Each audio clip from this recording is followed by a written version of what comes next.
اجازه نداره در داخل خانه داخل شود. گپ مرا میفهمین؟ پسر ماما اجازه نداره که به خانه اعضای خانواده ما رو ببینه. پسر عمه اجازه را نداره که داخل خانه بیاد.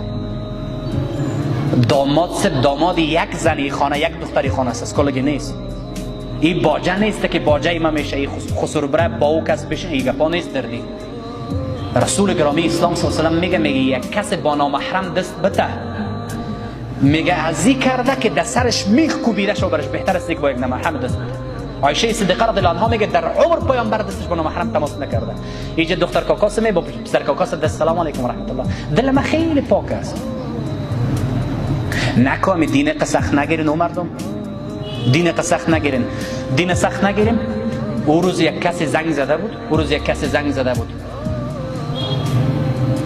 گفت خار زده بالای خاله خود عاشق شده. گپ مرا میگیرن؟ خار زده بالای خاله خود عاشق شده. نکاح میتونن یا چی میکنن؟ حالا راه حل چی است؟ میگه والا خیر دل باختن سر یکی دیگه. دل باختن ها میفهمن از کجا شروع میشه؟ از سهلنگاری های ما.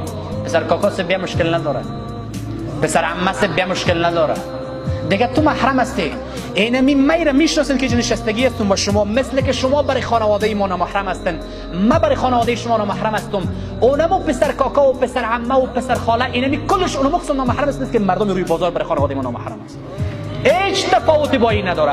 حتی پیامبر میگه در مورد خسورگری و خسورداری میگه اینا مانند مرگ هستن. در حدیث پیامبر آمده میگه این مانند مرگ هستن.